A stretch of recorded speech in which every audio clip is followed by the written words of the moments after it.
Hey, welcome back to Guillemot Kayaks. I'm Nick Schade. Today we're going to be doing more sanding on the microBootlegger Sport. Up to this point I sanded with 60 grit, then 80 grit. Today I want to finish all the sandings. I'm going to transition from the 80 to 120 with a longboard session with 100 grit. This will help get rid of any irregularities that the random orbital sander may have caused. Start knocking down any 80 grit scratches. Then we'll finish off with 120. I hope with an early start today I can finish off all the sanding. If I do really well, I'm going to get some epoxy on the pinstripes on the deck so I have a little bit of resist on those pinstripes so the stain won't soak into the accent lines. We'll see if we get to that. But now on to sanding. To help me see what I've done with the sanding, I want to just scribble all over the boat. And this way, when those pencil lines are gone, I know I've hit everything. When you're doing this, don't use too sharp a pencil. You don't want to cut grooves into the boat. We're just trying to draw on the surface. And so I'm using the side of my carpenter's pencil here.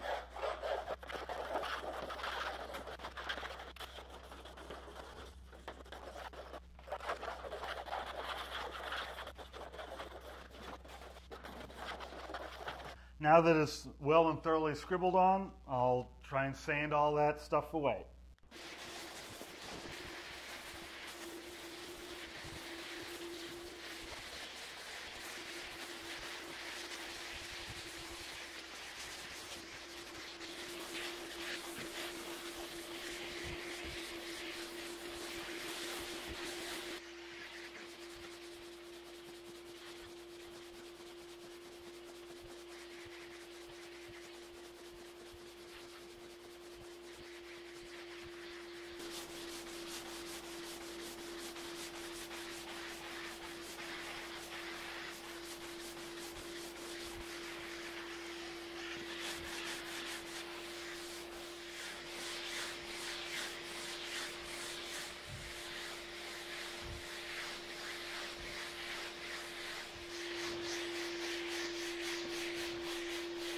That does work up a sweat, but it does a nice job. It really looks good now. You really don't see any scratches in the surface at this point. Really smooth. You may have noticed I would work my way up to the chine and work my way down to the chine without hitting it, and then come back and sort of work the chine, just trying to ease that a little bit. Again, I don't want really sharp edges on the bottom of the boat. Just from a durability standpoint, sharp edges are easily damaged. So easing those corners on the chines and on the keel line actually makes the boat more durable. I like the look of a nice, sharp, crisp line, but from a practical standpoint, it's better to have it eased a little bit. There's still a nice definition in the shape right here, and it's going to look sharp. It's going to look great. So now we'll flip it over and do the same thing to the deck. This ability to flip the boat over and over and over with the form still in place is a feature I like. It's a little heavy with those forms in there, especially in this design where I want the part line to disappear when it's all done. I want to be able to sand both the deck and the hull the same and have them really blend together. And you know, it's not that you can't do that with an external strong back where you're working on the deck and the hull separately. You certainly can, but for me it's a convenience to be able to just keep on flipping the forms over and over. So I work on each stage of the sanding simultaneously and I'm able to blend it all together. So we'll flip it over and do more blending on the other side.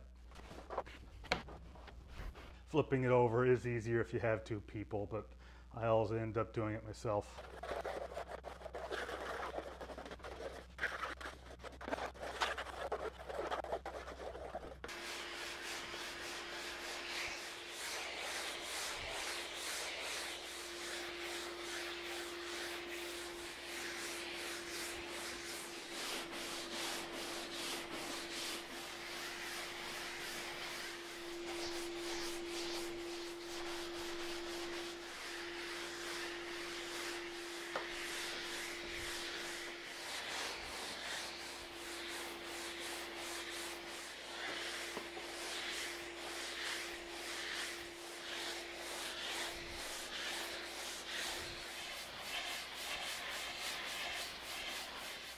It's no question using a longboard's a lot of work, and you definitely can make a really beautiful boat without doing this. I think it just makes a smoother, leveler surface than you can achieve with a random orbital sander. You know, you probably don't need to do it at every stage. If you just do it in the beginning in your initial shaping sanding, that's probably where you're going to get the most benefit. Using as coarse a grit as possible and making as level a surface as possible.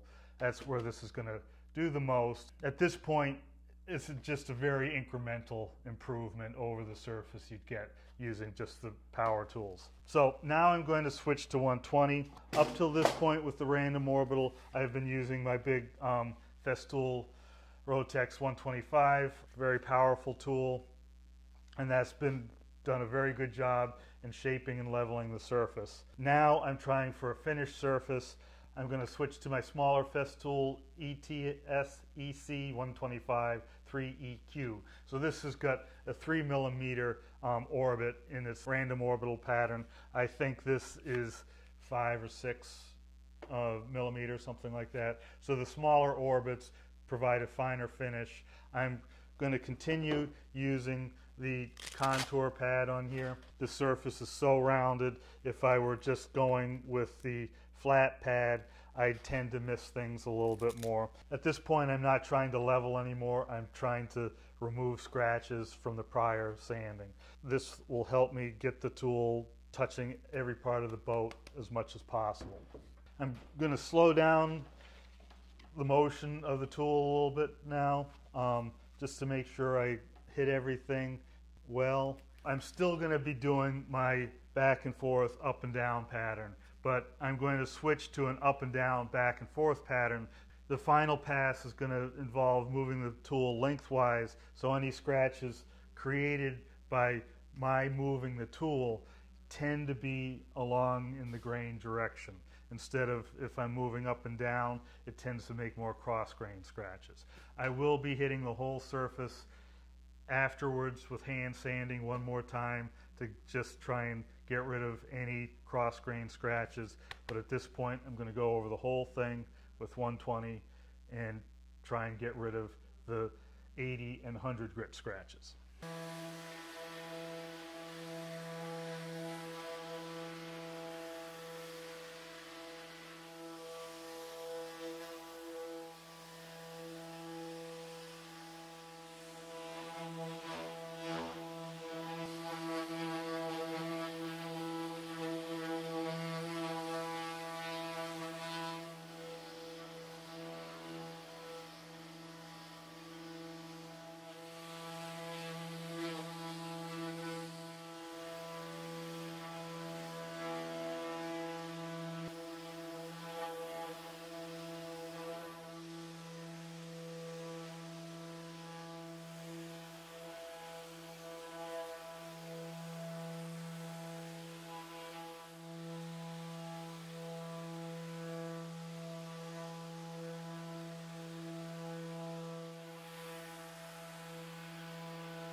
So the deck's all sanded out to 120, the random orbital.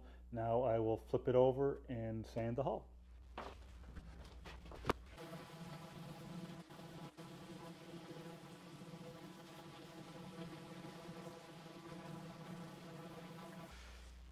So that's sanded to 120. What I'm going to do now is just about lunchtime. So I'm going to give it a spritz, place the hull a spritz. I'll get the grain raised and be ready for a final hand sanding to get rid of any cross grain scratches left from the random orbital. So give it a nice spritz.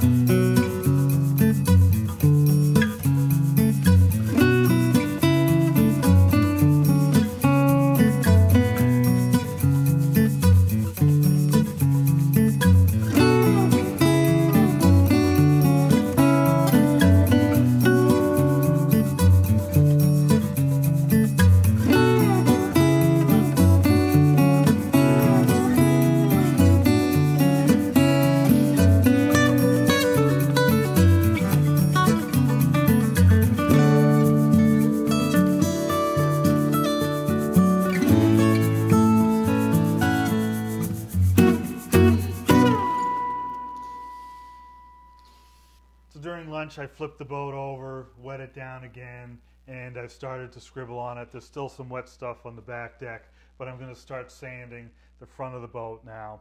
And now I'm going to do hand sanding again. I'm going to be sanding with the grain to get rid of any remaining residual little orbit scratches from the 120 random orbital.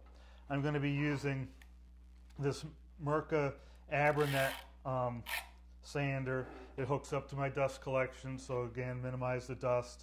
It uses these mesh pads which let air through and sucks the dust right through. It's a pretty good little system. I've got this long one and a little bit shorter one. And I'm going to go over here, and again, I've scribbled on it with a pencil, so I'm eliminating those pencil marks. Just go over the whole thing, get rid of the pencil marks, and we'll do a final inspection, see how it looks.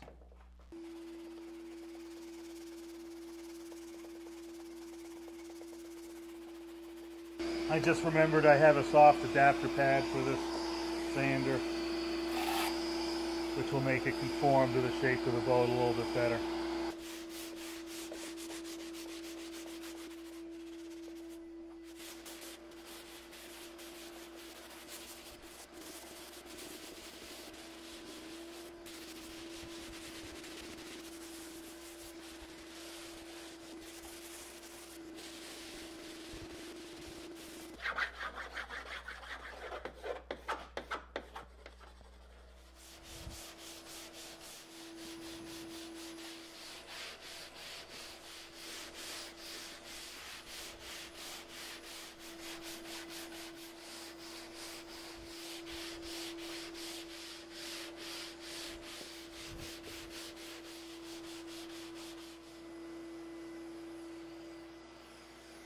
Around the perimeter of the combing recess, I've got a fairly sharp edge here. The fiberglass isn't going to want to wrap around that easily. It'll do okay up in here, but down in these sections where it's just a quick little ripple, the glass has a hard time conforming to that. What we're going to do is round over this corner just a little bit, make it a little bit easier for that glass to conform. I don't want to get into the red too much, but I'm going to have to get in some and just make that a nice smooth transition right in there.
So I'm all sanded out to 120 now, and this should be as far as I need to go. I just want to inspect, make sure I've got all the pencil marks off. Yeah, there's a few places that need a little work.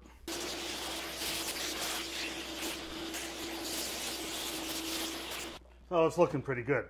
It's really looking nice. I'm going to flip it over, and I'd like to get a little bit of epoxy on those accent stripes, so those pin stripes.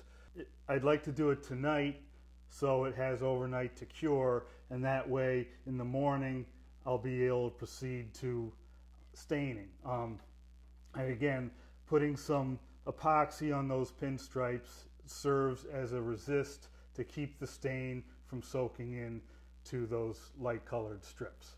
I'm going to be putting stain all around the light colored strips, but I don't want it on the strips themselves. So by hopefully putting a little bit of epoxy on there, it'll make it a little bit easier to keep those strips bright and white.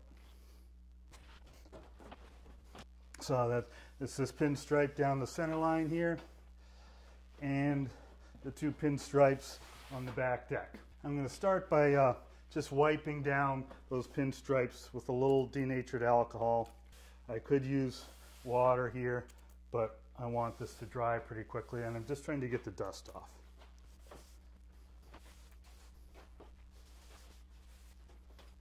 So again, the denatured alcohol is just to get the dust off and give the tape a better chance to stick. The tape doesn't like sticking on dusty surfaces. So I've got this fine line tape. It's I'm not sure what the material is. It's some plastic type of masking tape. It's very thin, has a very smooth edge. And I'm going to lay this down right on either side of the bright accent strip. The goal being, again, when I lay some epoxy down, that the epoxy won't bleed too much into the dark strip. However, I can accept a little bit of bleeding here because I sandwiched this light strip between two dark strips. The goal there being to make sure there's a good crisp line in contrast between the dark and the light. So even if I don't get the stain all the way up to the bright white line, there'll still be a significant contrast difference there. So you might not notice that the color doesn't quite make it all the way to the white strip, but it will be darker all the way to the white strip. So that's the theory.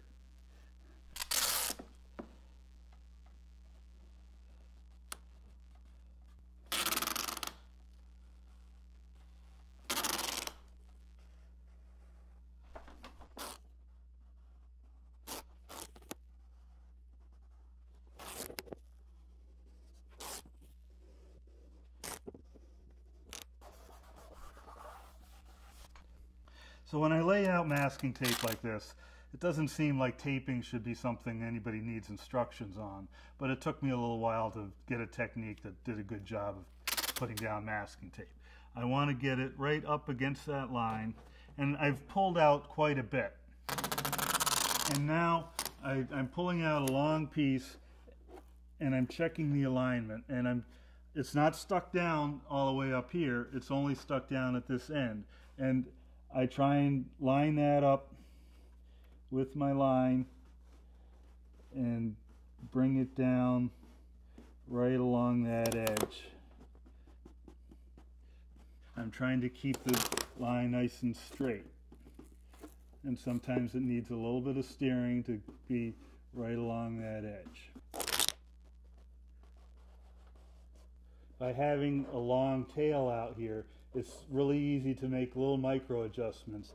It takes quite a big motion out here to make a little difference in there, and that makes it sort of a mechanical advantage kind of situation for me to make it just a tiny little adjustment. If I had a short tail, then any tiny little adjustment would take a tiny little motion, and you know, it's a lot easier to make a big motion than it is to make a little motion. So having this pulled out a long tail helps me steer it right down along that accent strip.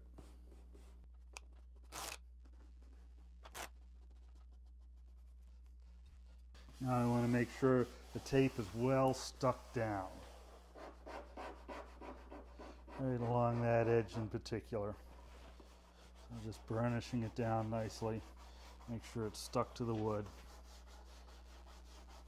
on either side of the stripe.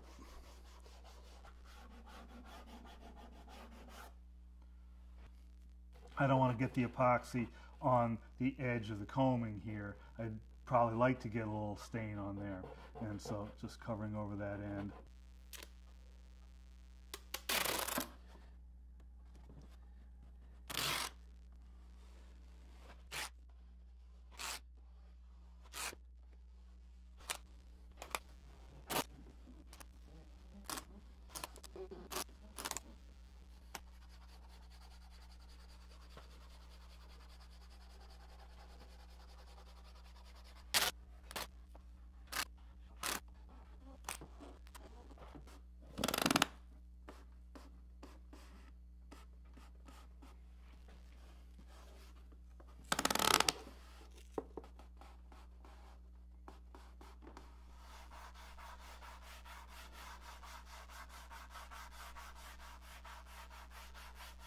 It's not going to take much epoxy, so I'm going to just mix up a small batch.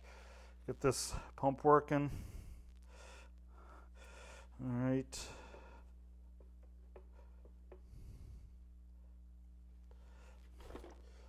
And just like always, mix thoroughly.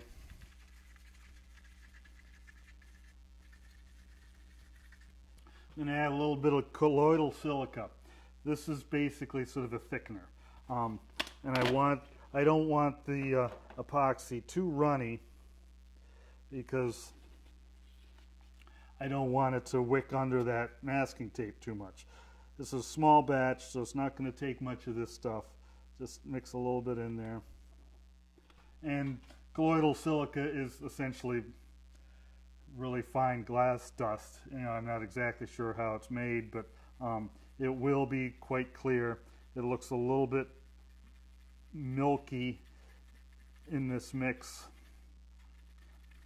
but it ends up in a thin film. It ends up being very clear, so it won't interfere with the natural grain of the wood. So I want it to still be spreadable, but just a little bit thicker than it would naturally be. So again, mix it in thoroughly, scrape down the edges, dig into the corners. What I'm going to use here for brush is just a little cotton swab.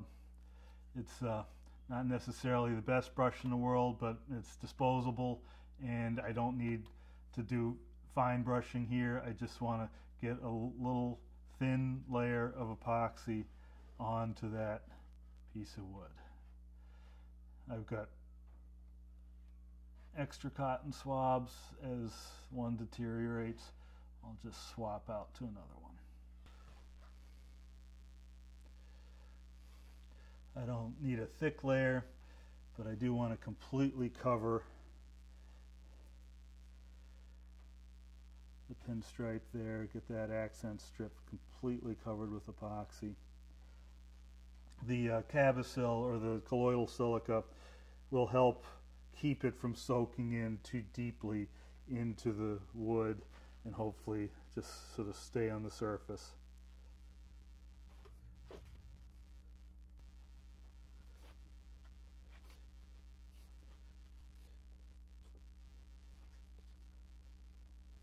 As soon as I've got it all spread on there, I'm going to pull off the tape.